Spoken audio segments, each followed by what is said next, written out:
Morning, everybody. What's going on, everybody? How we feeling on this morning? Monday, December 8th at 8 a.m. Hope everybody enjoyed the weekend. Getting ready to get the week started.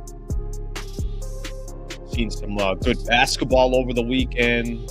Some good NFL games over the weekend. Thank you very much for being here. Appreciate you guys being a part of the show. Cheers to you, whatever you're drinking on this fine morning. Coffee number 2 for me. Guys, I ain't messing around today. Today, we got right into it, you know? We're not slowly trying to work our way out of the weekend. We're just pumping some coffee in, some lemon water. Let's get the freaking show started. Thank you very much for being here. Appreciate you guys being a part of the show. Very, very excited to get the week started with everybody. Did the post-game show, of course, last night, and then we're coming back here and getting ready for the morning show. We got a lot of good topics to hit on. I mean, a lot of positive momentum around Lakers basketball, so I'm sure for a lot of people out there, excited to talk some Lakers basketball, some really good NBA stories as well, some more kind of I don't know how you want to call this, some more crumbs around some of the other players around the NBA as well. Giannis going to do this, that. So let me give everyone a quick rundown what we got going on for the show. I do greatly appreciate everybody being here, and we'll get the show started here in just a few minutes. I know the comments are coming in. I'll take a look at the comments here before we get started. Let me give everyone a quick rundown what we got going on today, and then I'll take a look at a few of the comments, and then we'll get this bad boy started. 2-1 road trip. I'm probably going to hit on that a lot today, by the way. I'm probably going to mention the 2-1 road trip a ton today because I do think that was a phenomenal accomplishment. Obviously, they were able to do that because of their win yesterday in Philly. But I do want to go back and just look at this 3-game road trip for the Lakers. Kind of some more curveballs thrown the Lakers' way. It's kind of how it's been the entire season so far. Luka out, LeBron out, second of a back-to-back. So we'll spend a little bit of time on that. How good was LeBron last night? How good was LeBron last night? You mother effers. How good was LeBron last night? We'll spend some time on LeBron. And I think more so for me, it had more to do with just an individual performance. It was how it was done. Other players, it could be Luka getting doubled or Austin Reeves struggling yesterday. This was a different type of game for the Lakers. It was, yes, LeBron was good, but it was in a game where it wasn't Luka and Austin Reeves carrying the Lakers. They needed LeBron to be great. So we're going to spend some time on LeBron James. How good was he last night? How clutch was he last night, too, hitting some big-time shots in Philly. Lakers depth. There was I had Bobby Marks on Friday. Bobby Marks joined the show. Always appreciate his time. And part of our conversation was about how aggressive we think Pelinka is going to be towards the trade deadline. And that's going to all kind of tie in together with me. I'll play a little bit of a clip that I had from Friday's show. And I want to just spend a little time how aggressive the Lakers will be and really just kind of highlight that the Lakers, the lack of depth, that's an issue. We'll hit on what players you can really rely on for the Lakers off the bench. And right now, too many players you can rely on off the bench. Brian Windhorst was on, where was Windhorst? The Rich Eisen show, and basically created a path of how the Lakers can get Giannis. I'll play that for you guys. And frankly, I've kind of had a similar conversation of how I think the Lakers can get Giannis, and there's only one way to get him. So I'm not going to worry too much about that, but I will play that for everybody. Got a couple of stories around the NBA. We'll look at the scores. We'll look at some of the games tonight. James Harden passes. Who did he pass to become top 10 scorer of all time? He's in the top 10 now as far as scoring goes. Giannis, we got a better time frame of how long he's going to be out. Looks like about 4 weeks he'll be out. Then we'll do a little bit of a weekend recap, hit on some of the NFL games. College football's got their 12-team playoffs. James Madison. I mean, was I the only one that before the season started said, watch out for James Madison? Unbelievable, my college football knowledge. Unbelievable. And then we'll get the hell out of here. So thank you for being a part of the show. And if you don't mind, please subscribe to the channel. All right, let's take a look at a couple of the comments here. Let's take a look at a couple of comments before we get started here. Let me see here. Slee. Even Kobe had a glimpse of greatness in his final year. I'm just going to sit back and enjoy the show. Well, I appreciate you kicking back and enjoying the show. Listen, you're not wrong in that. I mean, there's a lot of great players that towards the end of their career, you got to pick, and it might come once every 2 weeks, might come once a month, it might come 2 games in a row, and then you don't see it for a while. I don't know. I think you should just kind of kick back and enjoy whatever you saw yesterday. All right, let's get a couple more in here. James was great offensively, which is what we've seen the last 4 years. Defensively, different story. Okay? Even a broken clock is right twice a day. Oh, I love this. All right, let's keep going here. Not enough for the haters to still wake up and say trash about him. Yeah, I'm not worried about that. I'm not worried. Listen, I've said this before. I really try to welcome this to the show, and this is up to you guys. I got no say in this, but being critical and being objective is a good thing. So as long as people can have some factual information or give me an opinion or a reason of why they think this or that, then it makes for a nice show and it makes for a good conversation. If you're on here and you don't add any of that, it's not helping the show. I mean, I want these comments to help the show. I want to be able to turn to these comments. And by the way, for the 95% of the time, I'm all good with the comments and it's all good. This is just, what comes with the territory. But my hope is any conversation, whether you're critical about a player or a front office or anything, just offer some context so we can have a back and forth conversation. It'd be like shouting in a bar or something where you're just yelling at the other person. It's like, where are we going here? We can't go anywhere with this. All right, let me read one more comment here, and then we're going to get the show started. And we'll start off with the 2-and-1 road trip. A man asked a gardener why his plants grew so beautifully. The gardener said, I don't force them to grow. I remove what stops them. Ocean Breeze, I appreciate you, brother. Thank you for always coming on the show and offering a good quote. I used to do that. And then Ocean Breeze like, Slee, I got you, brother. You got other stuff to worry about. All right, let's get the show started. 2-and-1 on the road trip. Let's talk first about the road trip, and then we'll get into last night's game a little. I did a full post-game show yesterday, so a little bit more analysis if you guys are looking for that. Obviously, it's already on the channel, but of course, I'm gonna hit on some points from yesterday's game as well. 2-and-1 on the road trip. So think about the 2 highs, and then think about the 1 low so far for the Lakers on that road trip. But before the Lakers went on the road, there was a conversation about, actually, it was even before the road trip. It started against Phoenix. There was a streak here coming where the Lakers were going to play 5 straight games against teams above 500. All right, they were on a 7-game winning streak. Lakers obviously started the season out fantastic. Nobody's questioning that. But the Lakers were also going to be in a position where it's like, all right, well, let's see what they do in these 5 games when they start taking on better competition. And Phoenix, I think, having a better, playing better basketball than people thought. Toronto, when they played them, was 15-7. I think they've lost 3 in a row.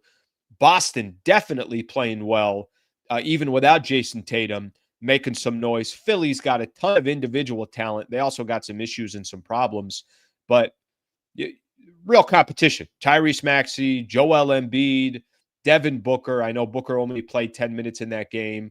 Jaylen Brown. You're finally getting to see some real competition, and they still got one more game against a team above 500 coming up here against the San Antonio Spurs in the quarterfinals before we find out who they play after that. So we'll wait to see what happens after Wednesday. 2-and-1, I thought, on this road trip, especially after losing to Phoenix in that first game before the road trip started. I can't compliment the Lakers enough for going 2-1 on the road trip. Now, I'm not telling you they beat OKC and then they beat Denver and they beat Houston, but they don't need to beat OKC, Denver, and Houston. These are the games that are on your schedule, and you got to just kind of take care of business with whatever's in front of you. And it all started on Thursday, which kind of set the tone of what this road trip was going to be. Lakers win at Toronto, close game towards the end. Luka obviously doesn't play in that game, so the Lakers without Luka go into Toronto, and as great of a game Austin Reeves is having, makes an unselfish play to LeBron. LeBron then has a decision to make. Do I take a tough shot, a tough runner? I'm struggling from the field. I'm just 4 of 17. Nope. I'm going to find Rui in the corner, and Rui hits a three. Lakers start that road trip 1-0. And I do think that set the tone. Okay, well, what happens the very next day? They play Boston and get their asses kicked. You got no Luka Doncic. You got no LeBron James on the second of a back-to-back. And you got a Lakers team that just looked completely flat. That first quarter was the game. I think the Lakers were outscored by 20, missing a lot of shots that Austin Reeves typically hits or Ayton typically hits or some of these other guys on the team. But they really had no shot against the Boston Celtics after the first 12 minutes. And then everything was going to come down to last night's game. Lakers, Sixers, and I've said this before. I think games like last night can really dictate how you look at a team. And I thought last night was, it almost, you know what it reminded me of? Do you guys remember when Lakers started the road trip? They went on a 5-game road trip.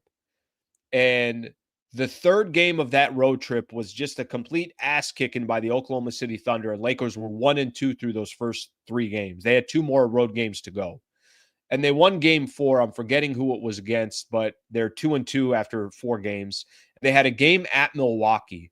And I kept saying, I'm like, look, this 5th game is going to dictate whether this was a really successful road trip or just a bad road trip. You went 2-3. You lost a game early on that you probably should have won. Atlanta didn't have Trae Young. Come to find out, Atlanta's actually pretty good even without Trae Young. And they beat Milwaukee. And they went 3-2 on that road trip. Last night reminded me a little bit of that. They go to Philly, a chance to go 2-1 on this road trip. However they were going to get there. Were you going to grab a win or were you not? And they got the win. And the Lakers now find themselves 17-6 on the season.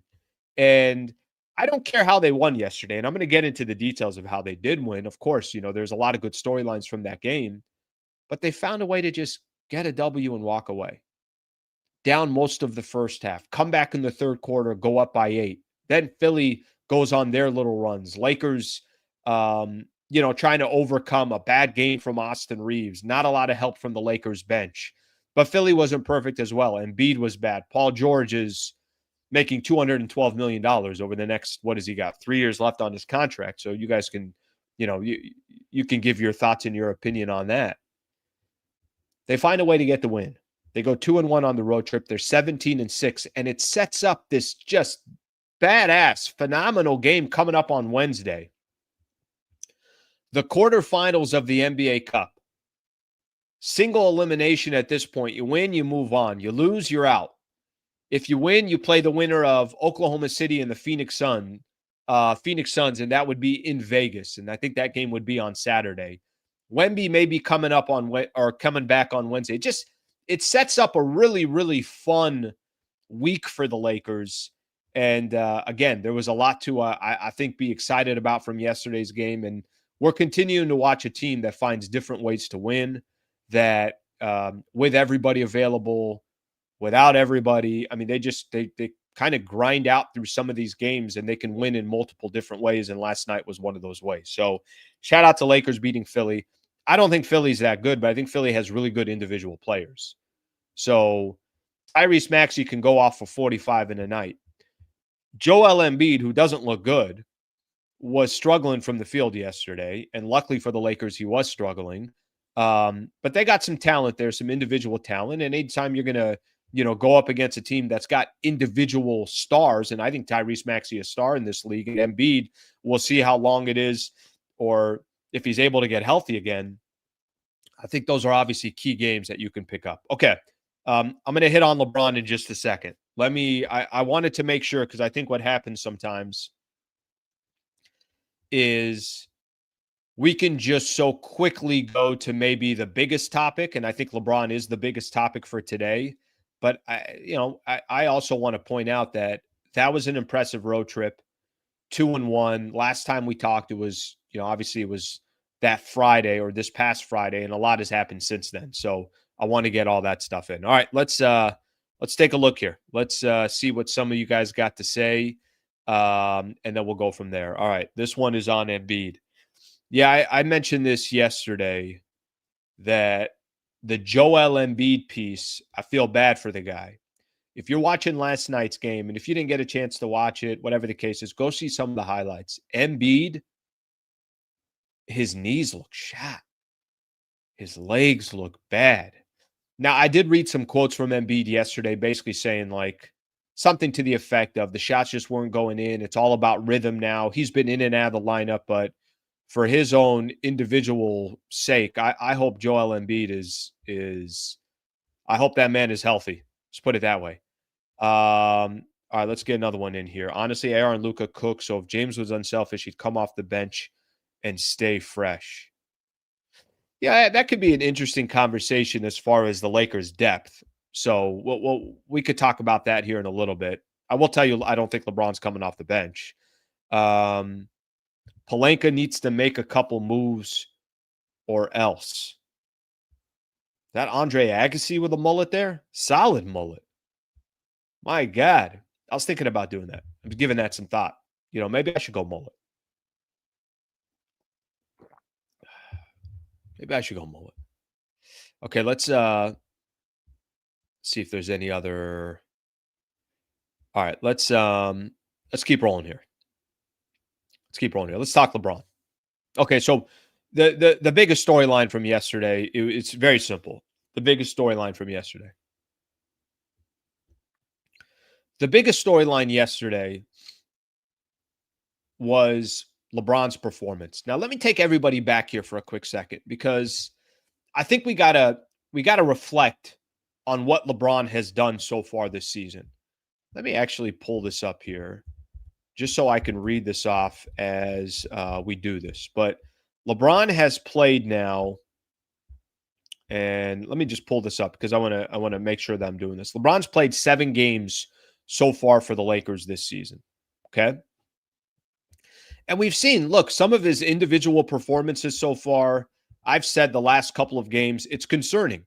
It's concerning watching him go 4 of 17 from the field, have 8 points in 36 minutes against the Raptors. It was concerning watching him against the Phoenix Suns. 10 points for him, 3 of 10 from the field, 3 assists, 0 rebounds. I mean, it's been concerning watching LeBron play. And I don't think that's hating on LeBron. I think we can all be honest with each other. Nobody's played this long in their career, in their 23rd season in the NBA. He's about to turn 41. We've been saying for the last couple of years, well, LeBron's going to fall off a cliff, right? That has to happen. Every other athlete that we've watched in the NBA, they fall off a cliff at this point, way before this point. They could be falling off a cliff at 35, 37, 38, maybe even before that. And here's LeBron still in the league, still making it happen. But there's been a lot of concerning things with LeBron so far this season. Here's what last night meant to me, watching LeBron go 29, 7, and 6 with 12 points in the fourth quarter, with hitting a couple of threes during a clutch time situation, with taking a step back with the Lakers up 2 to make it a 4-point game, or no, to Lakers up 3 to make it a 5-point game, crowning himself the king, and seeing that entire Philly audience, which are big NBA fans and big sports fans, appreciating what LeBron was doing right in front of their eyes. And, I talked about this a little bit last night during the postgame show. We don't know if LeBron will ever play in Philly again. That's not guaranteed. You never know if LeBron's going to have every road game LeBron plays this year could be his final road game in that city. We don't know. And maybe some of those Philadelphia 76ers fans were understanding and were realizing, hey, we might not get LeBron back here.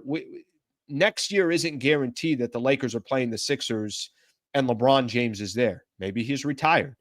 Maybe he's missing the second of a back-to-back and they're playing Philly. You never know. So these moments are starting to be a little bit different, I think, you might not notice it when it's a Lakers home game, but I think if you really start paying attention to some of these road games, you can see the way the crowd is reacting, that they also understand, I don't know if I'm going to ever see LeBron again. This is why last night, to me, was so important to see LeBron have one of those vintage performances. It was important for a couple of reasons. Number one, I think LeBron was saying, even to himself yesterday, you know what? I still got it. That there are going to be times during the season, not every game. He might go a week where he struggles. He might go 2 weeks where he plays great. I don't know. There's certain questions I know I don't have to ask about certain players on this Lakers team. I know what Ayton's going to give me. I got a good idea about what Rui's going to give me. I know Luka is a walking triple-double. I know Austin Reeves has been one of the most impressive players in the NBA this year. LeBron at 40, about to be 41, I'm not sure what he's going to give every night. But here's what I think LeBron said last night. I still got it. Not every night, but every once in a while, I still got it. If Austin Reeves is struggling like he was yesterday for the Lakers, LeBron's like, all right, let me help out for AR. If Luka Doncic has two players running out on him because the Philadelphia 76ers decide we don't want to let Luka beat us, let anybody else beat us, then LeBron could say, all right, you want to take a little bit of attention off Luka? Then I could still come through in a big-time moment, a big-time situation. I can hit a three to tie the game, or I could hit a three to put the Lakers up 3 late in the fourth quarter, and Luka, don't worry, the pressure's not all on you. AR, don't worry that you don't have it going tonight. AR didn't have it going at all. AR really struggled from the field yesterday. Now, AR's been carrying the Lakers. He played in all 3 of these games. He played in the second of a back-to-back against Boston. AR has done everything that the Lakers have asked him to do, plus more. And there was a moment yesterday for me that LeBron's performance symbolizes, guys, I can still have games like this. It ain't going to happen every night, nor are you guys going to depend on me every night to do this. But there are going to be moments and opportunities during the season where I can put up 29, 7, and 6 and be clutch in the fourth quarter, and the Lakers can walk away with a win because of LeBron James. They won that game because of LeBron yesterday. I know Luka had 31, 15, and 11. That's just what Luka does. I don't know if those are his exact stats, but I think it's pretty close. That's just what Luka does. AR struggled yesterday. Rui was good. Ayton was good. LeBron was great. LeBron was excellent. And at this stage of LeBron's career, he doesn't have to be excellent every night. He doesn't. Luka's excellent every night. AR's close to excellent every single night. You got other players that are contributing. But I thought LeBron last night reminded not just fans, he reminded the team, and he probably reminded himself, I could still put up 29, 7, and 6. Just don't ask me to do it every night. And the Lakers aren't going to ask him to do it every night. That's why I thought last night was significant for the Lakers, is because Bron delivered in a night where they needed him to deliver, and he was clutch. Big-time shots, kept the Lakers in it, couple highlight dunks, still dishing the ball when he needs to, couple of rebounds here and there, and then obviously the big-time jumpers when the defense for Philly said, we're not going to let Luka beat us, and LeBron said, cool, well, then I'll beat you guys. That was fun last night. I really enjoyed it. I genuinely enjoyed it. And, you know, I think it's safe to say every game LeBron plays moving forward, I can't tell you. I don't know what he's going to give you. I don't know if he's going to give you 8 points and go 4 of 17 from the field, or he's going to have 29, 7, and 6, shoot 70% from the field. So that was phenomenal to watch that game, and I do think there's some significance to that game. And like I said, I think the thing that sticks out more to me more than anything else, LeBron wasn't just having a game in a Lakers 15-point blowout win or a 15-point blowout loss. LeBron was having a game where every single possession was so important for the Lakers. And like I said, one of their guys struggling in Austin Reeves, he picked up for Austin Reeves. All right, let's take a look at some of the comments here, and let's go from there. Last thing, let me just mention this because some people have said this before, and I think it's going to be interesting. I've heard people say, Al, this is his 5th game, his 6th game, his 7th game. He didn't get training camp. The guy just needs some time. Maybe you're right. I said this, I think, on Friday. Can we give LeBron 20 games, 15, 20 games to kind of have a better understanding of what you could expect from LeBron on a night in, night out basis? I don't think you can get a 5-game sample size. I don't think you can get a 7-game sample size. I don't think you can get a 10-game sample size. I think we need about 20 games from LeBron to have a better idea of what you can expect from him on a night in, night out basis. Here's the beauty. They don't need 29, 7, and 6 a night from LeBron. They don't. They probably need from LeBron, can you give them 18, 5, and 5? Which is a drastic drop-off from what LeBron is accustomed to doing. But that's okay. They need LeBron to be more of a role player who's got the highest IQ in the game, who's dealt with every experience that you could possibly think of in the league. They need more of a role player that could also be a star when they need him to. They just can't have a superstar every night. That's just not in the cards. All right, let's take a look at some of the comments here. See what people got.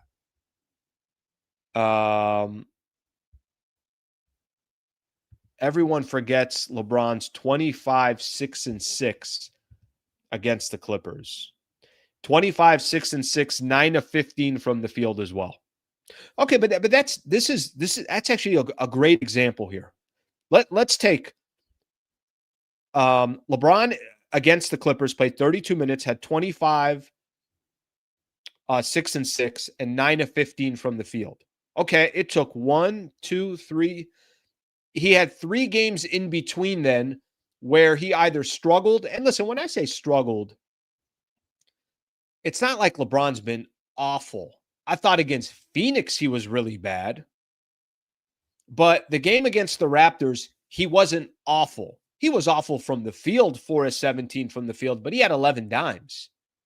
You're not awful if you have 11 assists in the NBA, plus 6 rebounds. But I think to just go back to the Clippers game, it's like, all right, struggles for a couple of games, then has a good game. Struggles for a couple games, then has a good game. But in his struggles, guys, from an assist perspective, I just want to point this out because I think it's important to point out. Against the Jazz, he had 12 assists. Against the Jazz again, he had 8 assists. Against the Clippers, he had 6 assists. Against the Mavs, he had 7 assists. Against the Raptors, he had 11 assists. Against the Sixers, he had 6 assists. He's averaging 7.5 assists per game. So even with some of his struggles, that's incredible, the 7.5 assists per game. But that's LeBron. It's in his DNA. Slee, Embiid, the best Laker on the floor last night. If they were selling Embiid Laker jerseys yesterday, I would have bought one. Embiid was bad. He was really bad. We're seeing that even Braun can't take 6 months off. All right. Thank you for the super brother. I appreciate it. All right, see what we got here. Keep it 100. Looking at the league currently, no damn way Reeves coming off the bench for any team. His skill is instant chemistry. He can go to any team, do what he does. Austin Reeves is not coming off the bench. Yeah, he's not coming off the bench. The Lakers will figure out as best as they can, and I do have a segment a little bit later on the Lakers' depth, and I don't think one of those things is moving Reeves to the bench. The problem with the Lakers, they don't have enough talent right now. They don't have enough talent right now, and they need depth. They need players that they can rely on. Let's get a couple more of these here. These guys won't talk about AR Luka defense, but backhand compliments to LeBron. Guys, let's be real about the Lakers defense just in a nutshell.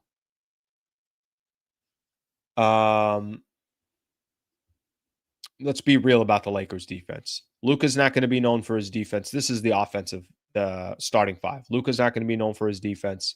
AR is not going to be known for his defense. Rui's not going to be known for this lockdown defender. LeBron's not, certainly at this stage of his career, not going to be known for that. It's got to be from a team perspective. If it's not from a team perspective, Lakers are obviously certainly going to struggle from that perspective.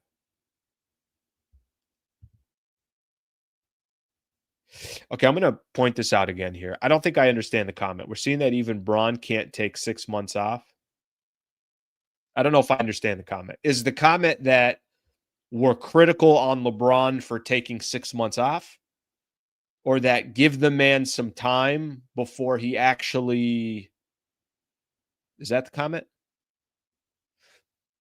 Maybe this goes back to the whole he needs a training camp and he needs a preseason. Technically, yesterday would have been his first regular season game if he played 6 games of preseason basketball, but nobody plays 6 games of preseason basketball now. So if that's the point, then I understand where you're coming from. Listen, guys, everybody wants instant. Everything needs to be microwaved. It's like, no, we don't have time to give this the 20 minutes in an oven. It's like, no, just microwave it. That's kind of our society today. But the more important thing is Lakers don't need LeBron to be great every night. Where in LeBron's career, he's never been in a situation where they didn't need him to be great every single night. That's how great LeBron has been, number one. And number two, he's never had the luxury. He's got the luxury a little bit with the Lakers. He's got that luxury. Thank you for the super, brother. All right, let's get another super in here. Lakers really need starting level 2 and 3 that are 3 and D guys. As good as Reeves has been, fit isn't ideal. I'm for Reeves getting paid, but on the Lakers, he's a 6-man because of skill set. Guys, he's not let's explain something here real quick about Austin Reeves. There is not a scenario in the NBA anymore. And maybe this was a scenario last season. Maybe that was something that we talked about in the past. Austin Reeves, there isn't a team, I think, in the NBA that if Austin Reeves is on that team, that he's not starting.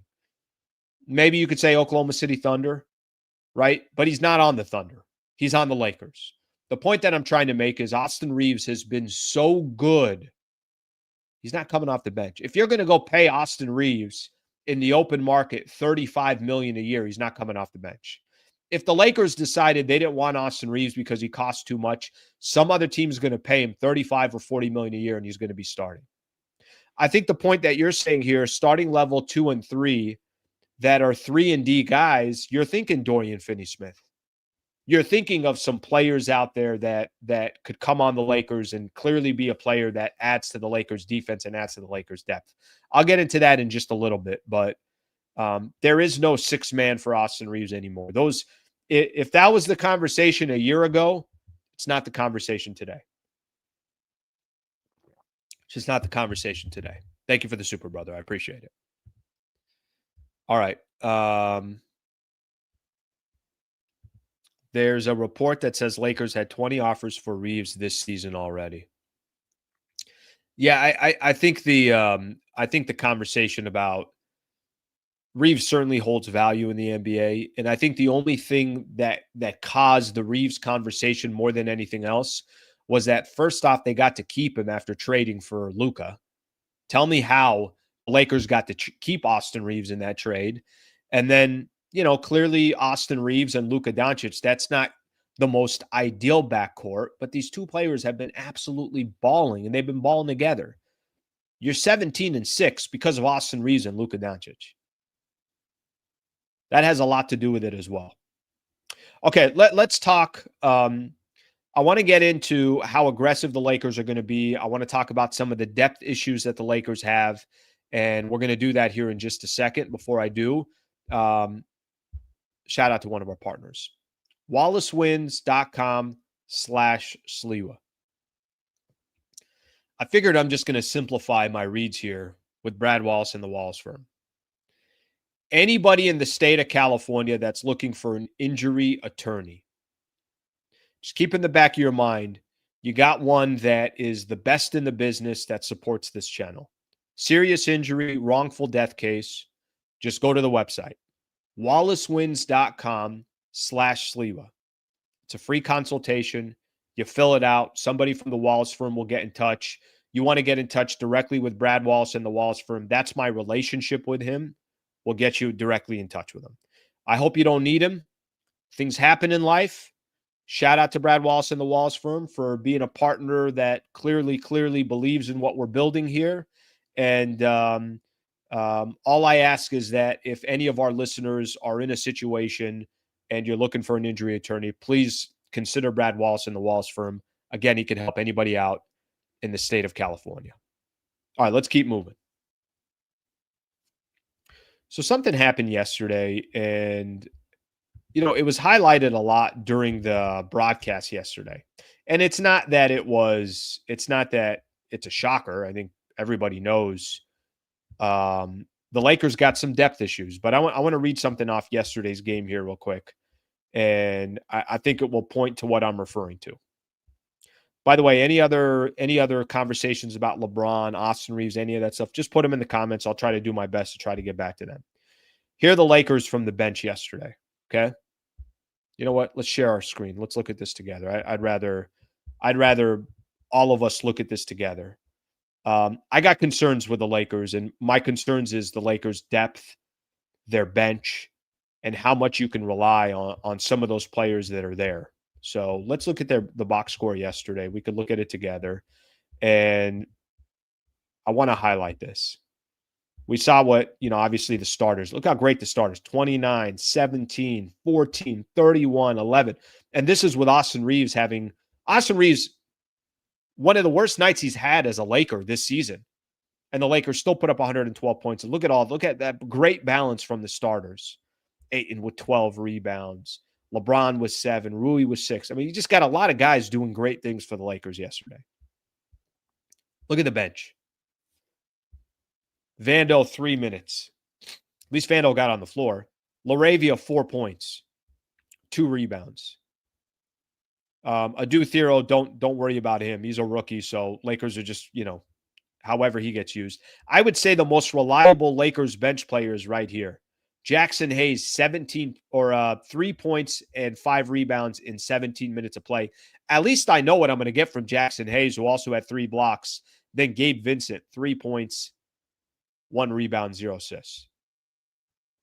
You know why I'm showing those stats? Because if you want to make a real run in the Western Conference, you better have some depth. You better be able to rely on more players than just your stars. And I'm not telling you that the Lakers got a really nice starting lineup. They got a lot of players that are wildly talented. Ayton's been better than I think anybody expected. Rui, I continue to make the case. I'm like, look, I don't think you could trade Rui. I think if you're going to go out there and you're going to go make a move, you got to keep Rui because you need depth. That ain't going to get it done. My concern with the Lakers, they've got off to such a great start. They're 17-6. And really, this is all you could have asked for from the Lakers. Be competitive, see how good you could start the season, and then eventually figure out you're about 25 games in, 30 games tops, you know exactly what you have. I think we know what the Lakers have. I think we're still kind of trying to figure out where's LeBron. We haven't seen LeBron yet for 15 or 20 games. We've only seen 7 games with LeBron. But I think you got a good idea what this Lakers team is. Depth is going to be an issue. The Lakers bench is going to be an issue. Now, is the bench going to be better when Marcus Smart comes back? Sure. But one of the issues that, we've had with Marcus Smart, one of the issues that we've talked about is, will he be available for the Lakers? And the answer so far this season is no, he hasn't been available. Now, he might come back on Wednesday. I'll read something in there that JJ Redick said yesterday. But that's my concern with the Lakers. You can't rely on Gabe Vincent.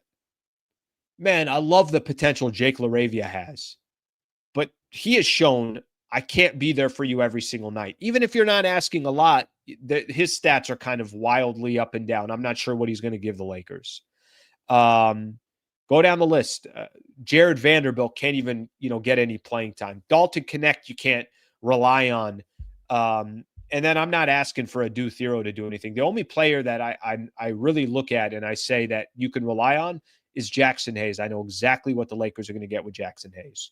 So there is a piece of me that has some concern in regards to, obviously in regards to the Lakers' depth. Now, I had Bobby Marks on the show. This was on Friday. Bobby Marks came on the show.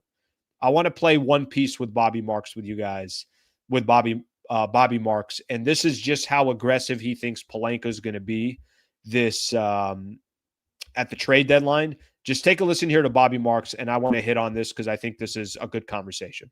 I do think, we're going to see a stealth Luka move in the middle of the night in February again. Probably not, but I think Rob will be aggressive here as far as what maybe some of those expiring contracts potentially could be. But then there's the other thing too, is like I always ask the question: how much value do the players have within your locker room compared to using as a trade asset? Like we went through it.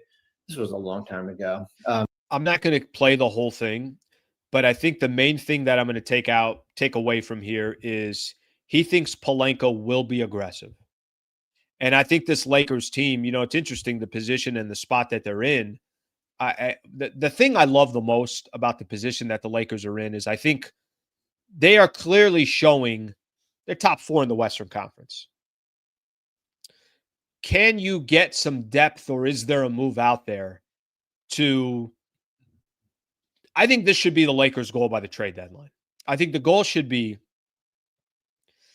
can we be the team where it's like, hey, this is a coin flip between the Lakers and the Denver Nuggets in a 7-game set? I think that should be your goal. Can you go toe-to-toe with Denver in a 7-game set? Because I don't think your goal should be, I don't know what you're going to do about OKC. I know they're 23-1. And frankly, I think the Lakers got to play a little bit of the long game when it comes to OKC. And I know OKC is only going to get better. But I think right now with the Lakers, what their goal should be is, can we go toe-to-toe with Denver in a 7-game set? And the problem I have with the Nuggets against the Lakers, Denver has a ton of depth. They got a ton of players off that bench that they can go to. They got a ton of experience. They got obviously the best player in the world, in my opinion, in Nikola Jokic. So that to me is how the Lakers can be aggressive. It's not going star chasing. It's not any of that stuff. It's just adding depth to your team. So that's the piece that I'm most curious about and I'm most interested in watching. And Bobby Marks thinks Pelinka will be aggressive. You're going to need a team that's down to get some expiring contracts and some draft compensation, because I really think they're going to have to hold on to Rui Hachimura in any trade. If it's Gabe, if it's Dalton Connect, if it's any of these other guys, Maxi Kleba, Jared Vanderbilt, really what you're hoping a team is asking for is, we just want expiring contracts and some draft compensation. And they'll be happy with making a move for the Lakers. But they do have a lot of obviously expiring contracts. All right, let's get into some of the comments here. A lot of comments here. A lot of people chiming in. The question isn't, can Reeves start on any team? The question is Luka, Reeves a championship backcourt? I would say no. Okay, so who are you going to put in there in the backcourt where you're going to say that it is a championship backcourt? Who realistically are you going to grab and say that's a championship backcourt? I think the best chance the Lakers have, based on the team that they have, is Luka and Reeves together. That's the best chance that you have. You got these two dynamic players that are playmakers that can drop 45 any given night. That's just how the team is constructed right now. I appreciate the super brother. And I get the point that you're trying to make. Guys, you can't bring Reeves off the bench. Like, I don't know what you want me to tell you. You guys can keep trying to push for this, but a player that productive and that good this year, who has also single-handedly won games even when Luka's not there, who's an all-star so far this year, you can't bring off the bench. You just can't bring off the bench. I get the point. I get what you guys are trying to say. You just can't. It's not happening. It's not going to happen unless you want to trade Reeves. And the Lakers aren't going to trade Reeves unless Giannis is demanding to come to the Lakers. They're not going to trade Reeves. So that's just my perspective on that. Okay, let's take a look at some more comments here.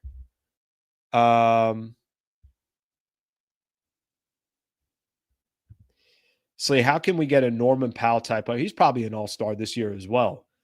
Dumbass Clippers gave him away. You're right about that. I understand what they were trying to do in the beginning. John Collins and Bradley Beal, but that team is a dumpster fire. How can Norman Powell type of player? I mean, here's the problem with Norman Powell. He's going to be an all-star. I don't think you can get a player of that caliber.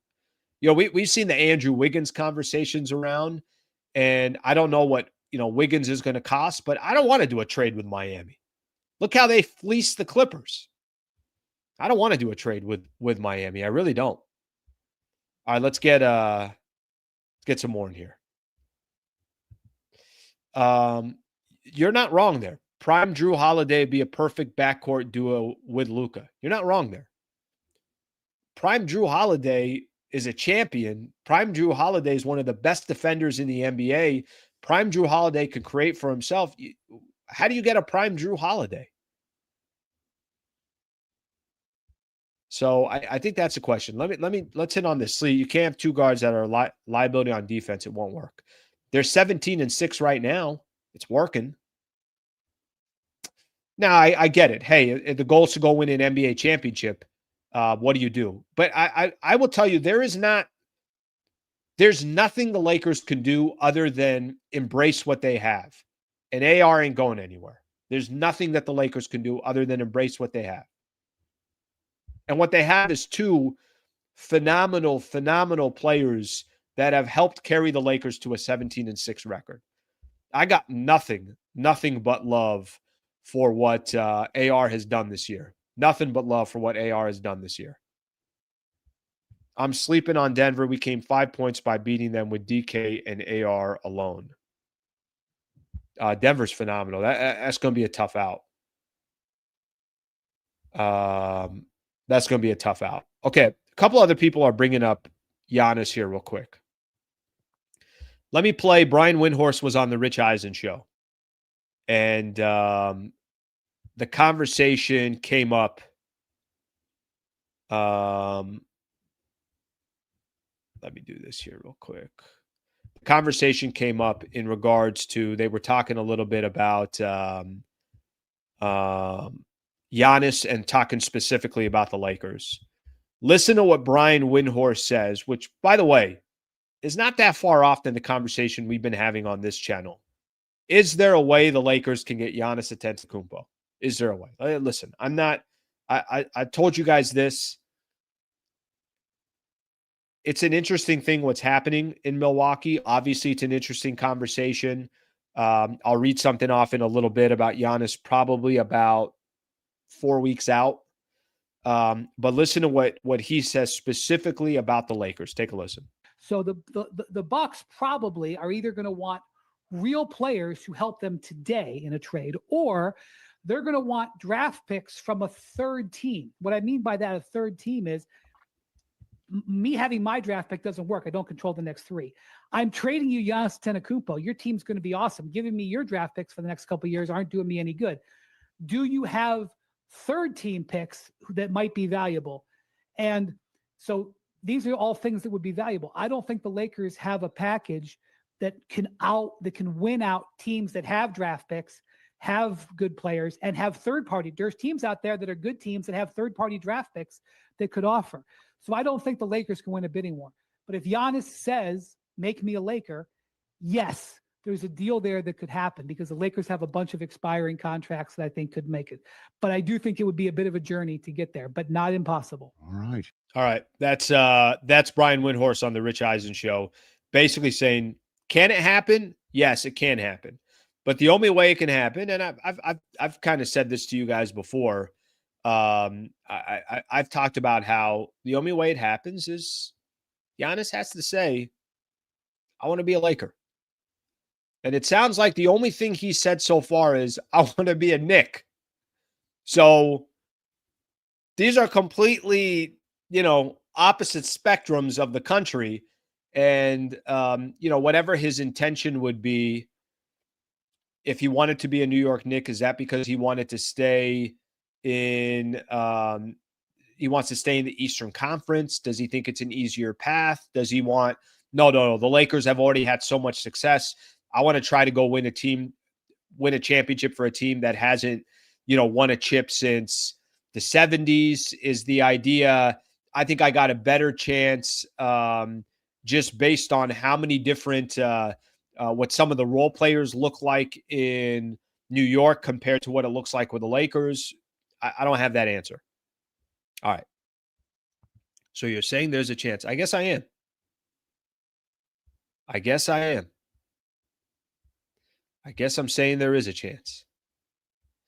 Okay, let's keep rolling here. But the one thing I will say, and I think the thing that I continue to hit on every time I do talk about Giannis, so much has to happen that I think I pause and I hesitate to spend so much time about Giannis on at least this conversation in this channel. More stuff comes out, I have to obviously talk about it. But do I think it's a matter of time that he leaves? I do. But until I get a report that says, hey, Giannis said he's down to play for 3 teams. It's the Knicks, the Heat, or the Lakers. And once we get to that point, then I think we could really, really start having some of these conversations of like, holy shit, you know what? Giannis does have a chance to be a Laker. Are you worried that maybe he's too injury prone? Are you this or that? Whatever the case is. So I think that's going to be, we'll have to wait and see. Let's put it that way. We'll have to wait and see. All right, let me see a couple of the comments here. Good stuff so far, by the way, everybody. Only in New York can Giannis get good Greek. Okay. Private jet makes sense. Yeah, listen, I think part of the allure, I'm sure part of the allure would be for Giannis is, okay, I'm much closer to Greece and Athens and my family if I'm in New York than I'm out here on the West Coast, literally on the other side of the on the other side of the country. Slee, no concern about Giannis, his years where he's starting to mount injuries. No, I think there is a little bit concern, but I think you take that risk. Simple as that. Giannis is still one of the best players in the world. The good thing with Giannis is if there was an opportunity for him to come to the Lakers, is you have another top 5 player in the NBA. So you have 2 top 5 players on the same team that it's not all going to be on Giannis, that Luka's still going to run predominantly most of the show here. And Giannis is going to he's going to make Giannis's life a lot easier. Let's put it that way. Is there some injury concern? Sure. But if Giannis wants to be a Laker, then you do whatever you need to do to make Giannis a Laker. Because now you're talking about a legitimate chance not to just be on par with Denver. No, now you're saying that, all right, Lakers and the Thunder, that's the Western Conference Finals. Both of these teams go toe-to-toe against each other. At least that's what you would expect. That's what you would expect. Yeah, this is anyways, listen, it's not in the Lakers' hands. Again, like I said, if this becomes a conversation where it's now Giannis is basically trying to angle towards the Lakers, then it's a real conversation. Until that happens, or until you get an actual list that says here are 3, 4, 5 teams that he wants to play for, and the Lakers are one of those teams, then we're not going to worry too much about it. By the way, I don't think the Lakers are in an awful position, even if they, obviously don't get a chance to make a run at Giannis. I think they, continue to be very strategic and smart. You're all in to an extent, but you're also not giving up every asset this year just to be second place in the Western Conference. I think you're just very strategic. Whatever move that you make, it's a move that includes Luka, has Luka in mind for the next couple of years, and you go from there. All right, let's keep rolling here. What did I see earlier that I wanted to mention to you guys?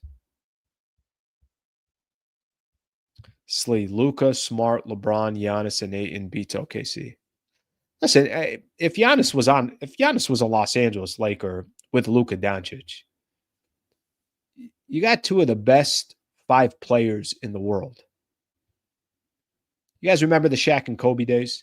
You had 2 of the top 5 players in the world. Of course, your role players are important. Of course, Rick Fox and Robert Horry and Devin George and Derek Fisher and all these other guys were important.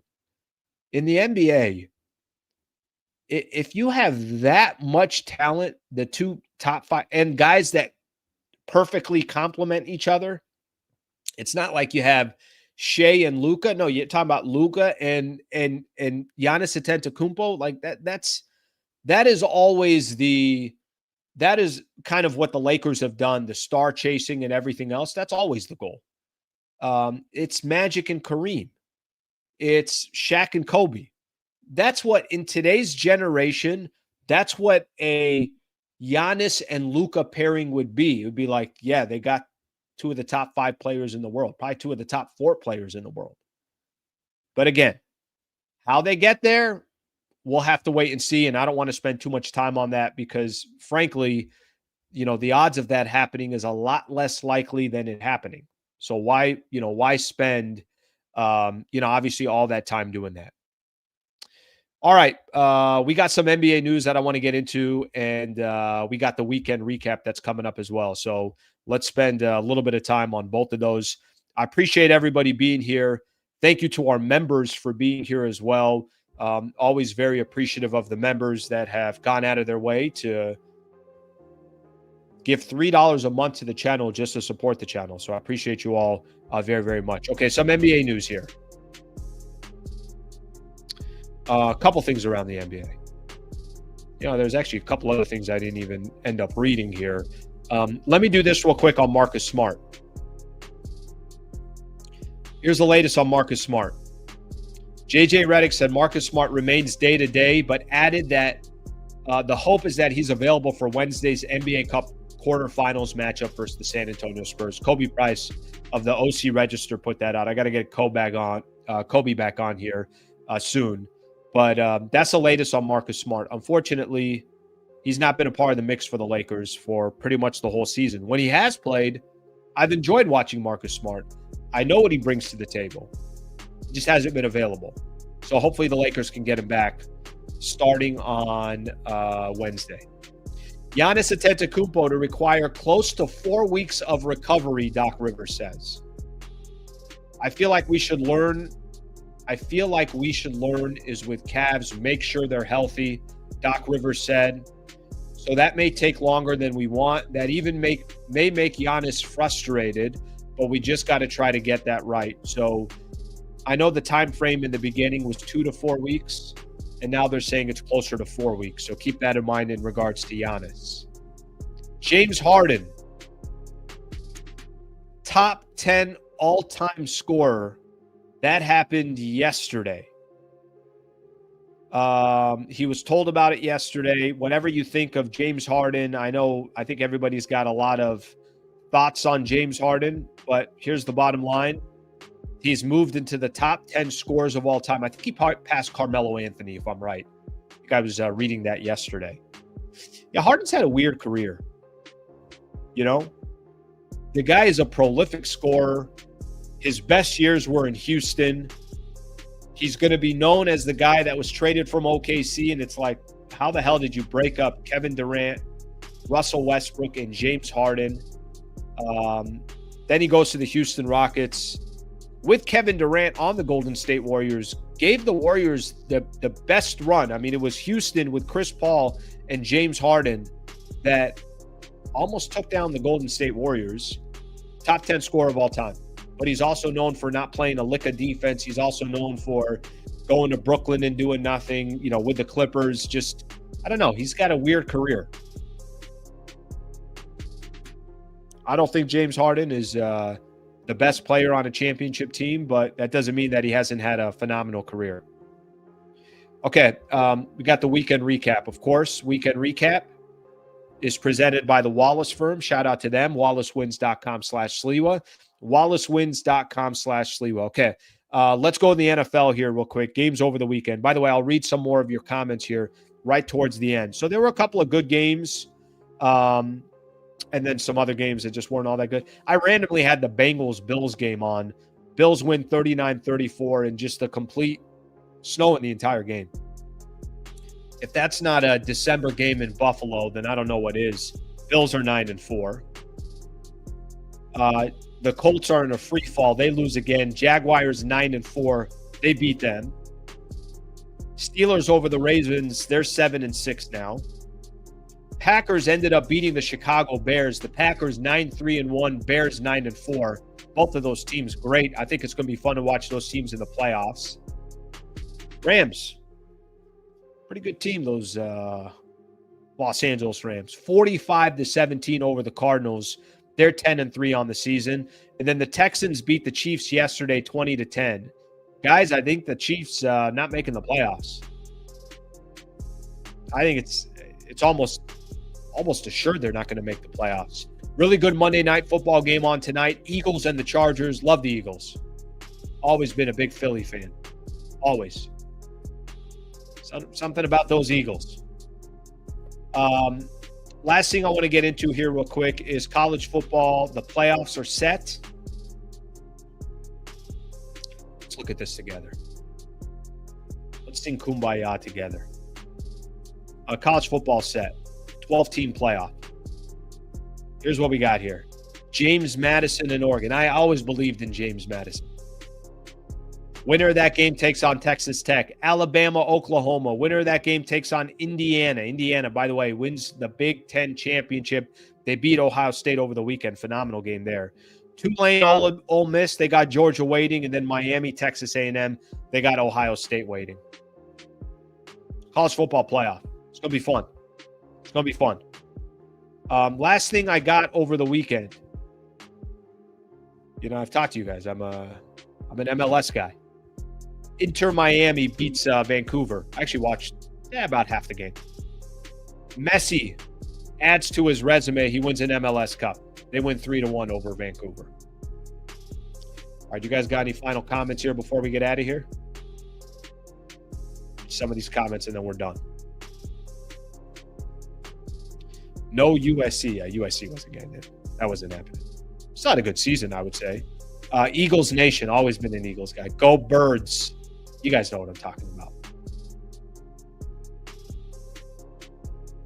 All